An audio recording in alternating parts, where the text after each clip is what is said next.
ಪಕ್ಷದ ವರಿಷ್ಠರು ಮಾಜಿ ಪ್ರಧಾನಮಂತ್ರಿಗಳು ಸನ್ಮಾನ್ಯ ದೇವೇಗೌಡರು ಸಾಹೇಬರ 94ನೇ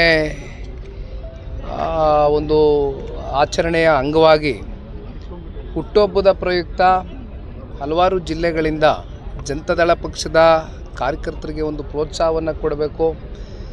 ರಾಜಕಾರಣದ ಹಲವಾರು ಒತ್ತಡಗಳ ಮಧ್ಯೆ ಕ್ರೀಡೆಯ ಮೂಲಕ ಎಲ್ಲರನ್ನೂ ಒಂದು ಒಗ್ಗಟ್ಟುಗೊಳಿಸಬೇಕು. ಮತ್ತಷ್ಟು ಈಗಾಗಲೇ ಪಕ್ಷ ಸಂಘಟನೆಗೆ ಎಲ್ಲರೂ ಕೂಡ ಸಾಕಷ್ಟು ಓಡಾಡ್ತಾ ಇದ್ದಾರೆ, ಕೆಲಸ ಮಾಡ್ತಾ ಇದ್ದಾರೆ. ಅದಕ್ಕೆ ಪೂರಕವಾಗಿ ಕ್ರಿಕೆಟ್ ಆಡಿಸುವ ಮೂಲಕ 3 ದಿನಗಳ ಕಾಲ ಅವರಲ್ಲಿ ಒಂದು ಮೋಟಿವೇಶನ್ನ ಕ್ರಿಯೇಟ್ ಮಾಡಬೇಕು ಅಂತಕ್ಕಂಥ ಹಿನ್ನೆಲೆಯಲ್ಲಿ ಸಾಮಾಜಿಕ ಜಾಲತಾಣದ ವಿಜಯಪುರ ಜಿಲ್ಲೆ ಅಧ್ಯಕ್ಷರು ಚಂದನ್ನು ಮತ್ತೆ ನಮ್ಮ ಮತ್ತೊಬ್ಬರು JDSನ ಮುಖಂಡರು ಎಲ್ಲರೂ ಸೇರಿ ಅವರು ಕಾರ್ಯಕ್ರಮವನ್ನು ಆಯೋಜನೆ ಮಾಡಿಕೊಂಡಿದ್ದಾರೆ.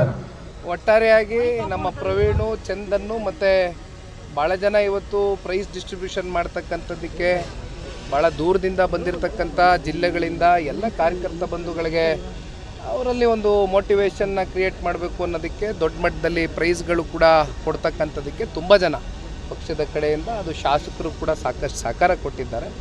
ಅಲ್ಟಿಮೇಟ್ಲಿ 3 ದಿನಗಳ ಕಾಲ ಈ ಒಂದು ಪ್ರೀಮಿಯರ್ ಲೀಗ್ ನಡೆಯುತ್ತೆ. ಇದು ಮೊದಲನೇ ಬಾರಿ ಹೊಸ ಪ್ರಯತ್ನ ಜನತಾದಳ ಪಕ್ಷದ ಕಡೆಯಿಂದ. ಸನ್ಮಾನ್ಯ ದೇವೇಗೌಡರು ಮತ್ತು ಕುಮಾರಣ್ಣ ಅವರು ಇಬ್ಬರು ಕೂಡ ನಾಳೆಯ ದಿನ ಬಂದು ಭಾಗವಹಿಸ್ತಾರೆ, ಎಲ್ರಿಗೂ ಕೂಡ ಪ್ರೋತ್ಸಾಹ ನೀಡ್ತಾರೆ.